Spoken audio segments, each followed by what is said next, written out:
Hello everyone, this is Defense Politics Asia, and this is the summary for the day of 730 for the 23rd of February. First thing first is this major news that broke out yesterday was the destruction of yet another Russian A-50 AWACS plane. So AWACS is basically radar plane. So this radar plane is basically the second of his second to be shot down in just I think over a month or two. And this radar planes for Russia is very rare. They don't have a lot of them. So the loss of this kind of radar plane is very huge. In terms of the consequence for the Russian operations. And so far there is still no clarity in terms of how it got shot down. There is rumors about being shot down by Patriot systems. But if you look at the distance, yeah, it could 200 to 300 kilometers, maybe. It's kind of dragging it a little bit, stretching it a little bit, but it is possible. And according to the story by Raiba, one of the claims is that there was 2 missiles that were shot towards this A-50. One of them was intercepted, but the other one hit the target. And there's also other stories basically saying that due to the interception of decoy missiles, as a result, the Russians actually shot down their own plane. So very confusing. So that, and given this kind of thing, the Russian Defense Ministry is unlikely to acknowledge the loss of this aircraft or report about it. So we're going to not hear much about this from now on. So, but this is actually reported and announced by the Ukrainian side, the official side. They actually did talk about this. But they also did not talk much about how it got shot down, so it is what it is.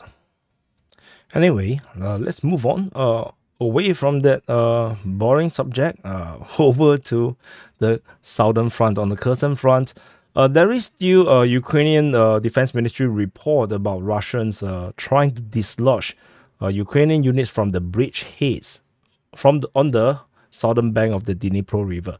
And we are not clear if it's at Krinky.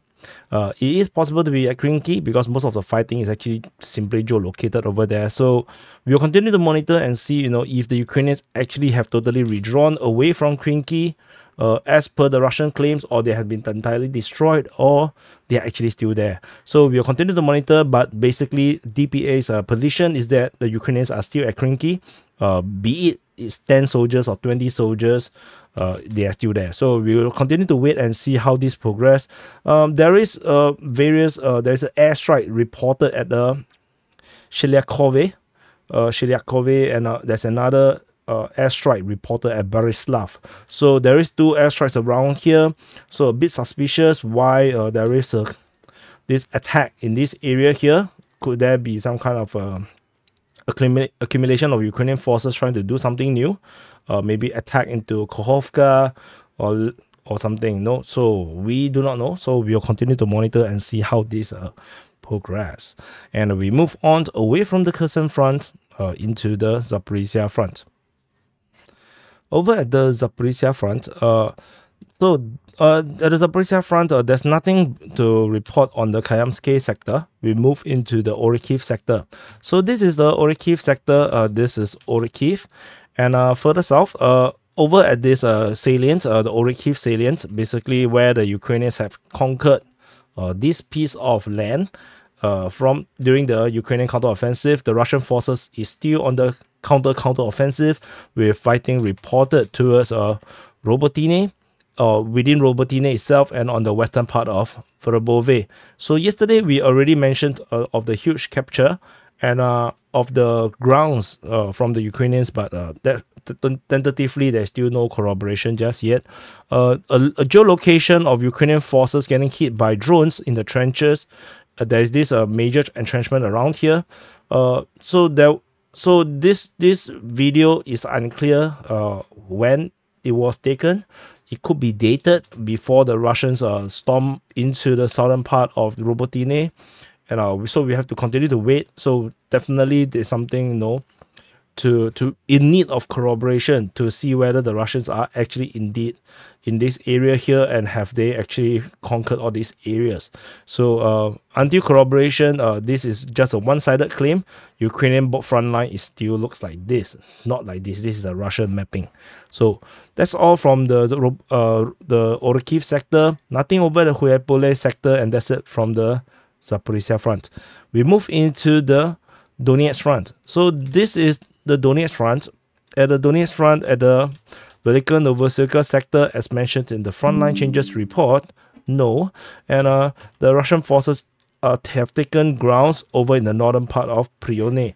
So otherwise, there's no other reported fighting in this area here. And we move further on to the Prashestivka, Zolotaneva region.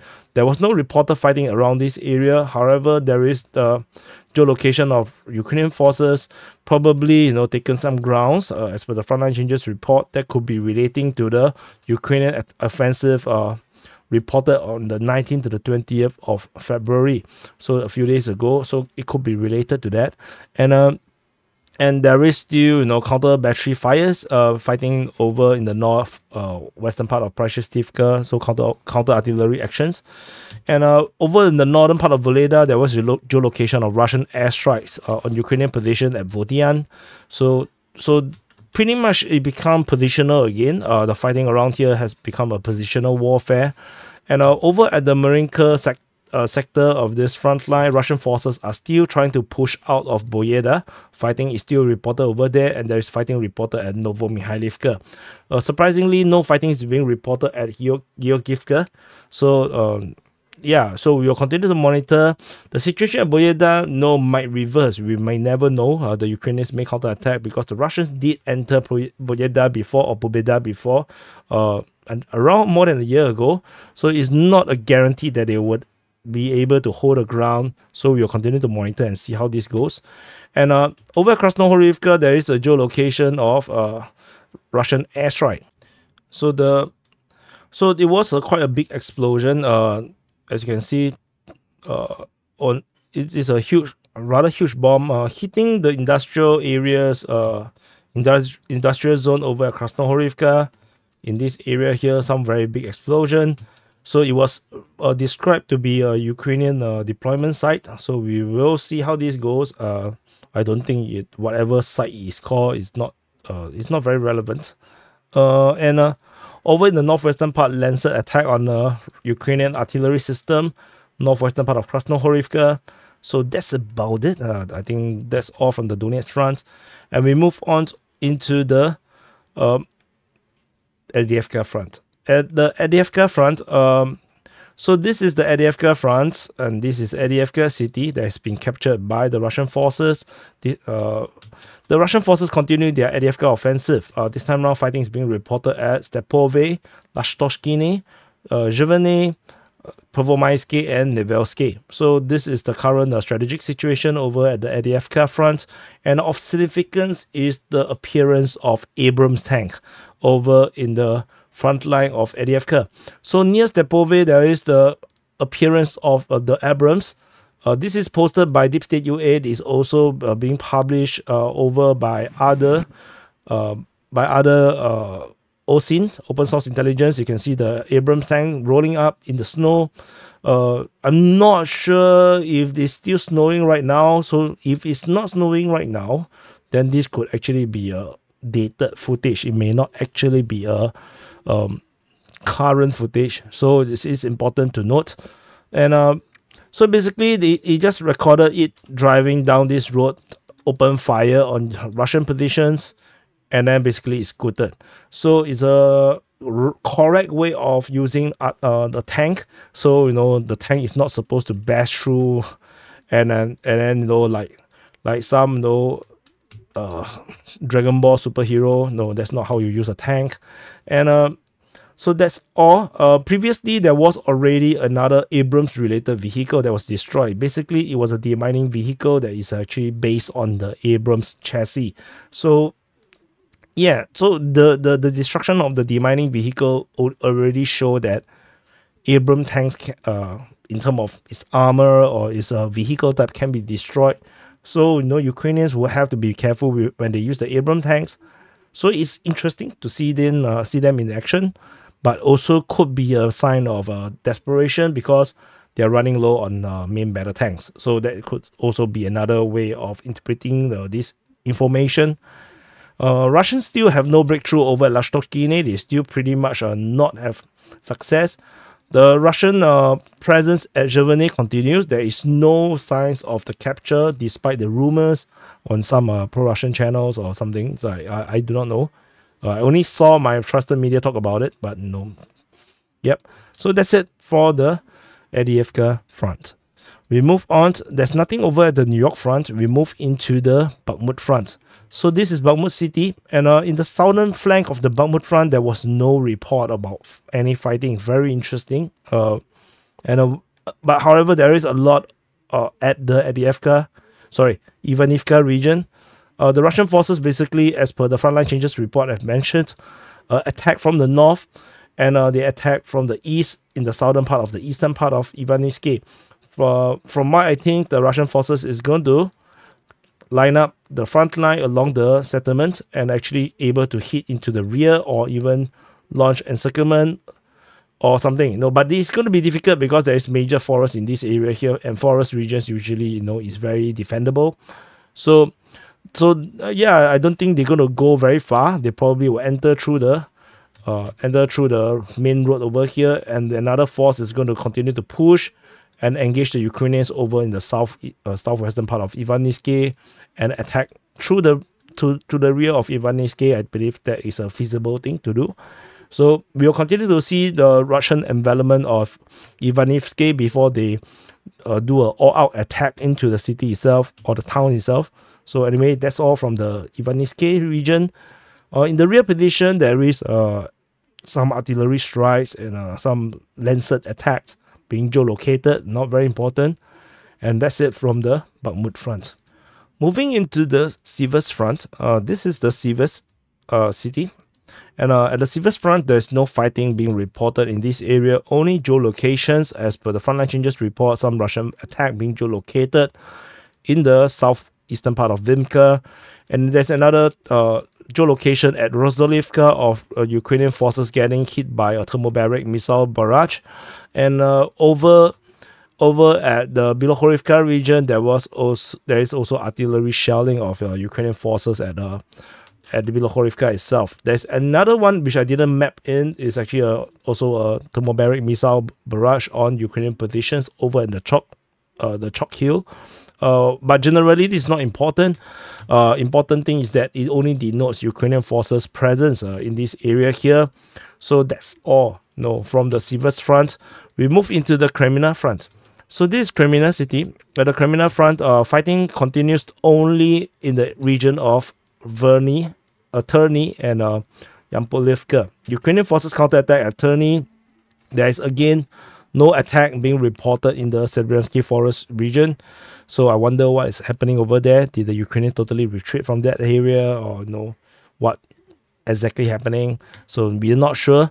So this is the strategic situation over at Kreminna front, and we move on. There's nothing over the Federated front. We move into the Kupiansk front. So this is Kupiansk city, and this is the Kupiansk front. At the Kupiansk front, fighting continues to be reported mainly in this northern sector of the front line, and Russian forces is being reported to be attacking Sinkivka as well as Petropolivka. So this Petropolivka. So this is the main attack vector. Ukrainian forces counterattack within the forest region towards Liman Pershi and on the western part of Sinkivka. So this is the strategic situation over the Kupiansk front. I don't expect much from this area here, so we will continue to monitor and see how this progress. Oh yeah, there's also attacks being reported at Sinkivka, a counterattack from the Ukrainians. Yeah, so this is the strategic picture, and that's it from the Kupiansk front. And zoom out, there is over the Kharkiv region, there is only one geolocation of airstrike on Ukrainian position, so-called. They say it is a warehouse over at Chorne, and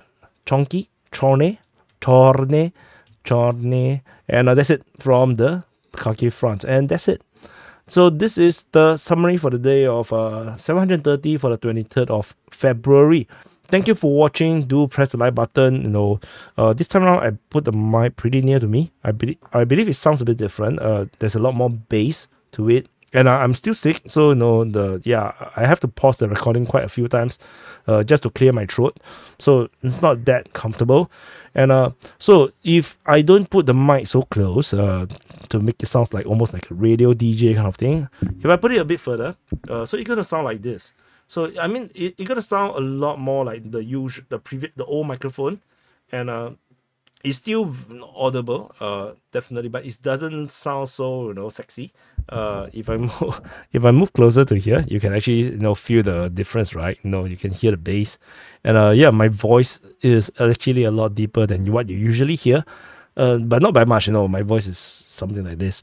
Anyway, yeah, and also I have the super panel with Willie OAM, History Legends, and Wild Siberia has already been published. So do check it out. It's a celebration of the 2 years anniversary, not celebration, commemoration. There's nothing to celebrate about. Commemoration of the 2-year anniversary of the Ukraine war, and of course this also means that today is the 2nd anniversary of the Ukraine war. It was premiered as on the more or less the same time as the Russians' invasion into Ukraine, which is why it's some weird time, early morning in Ukraine kind of time. So yeah, that's what I did for the last year's 1-year anniversary as well. So do check it out. I think you will enjoy it. It's a super epic panel. I personally love it a lot. And yeah, so do press the like button, subscribe, and make sure that you subscribe both sides, on the main channel and the war channel. So it's important to subscribe both sides. And of course, I may do a live stream later, also in relation to the 2 years anniversary, and also there might be a possibility, if I have the energy, to conduct the DPA open mic later today. So anyway, thank you for watching. Do press the like button, and yeah, depending on when you watch this video, the later today may sound very, very wrong. I'll see you guys in the next update.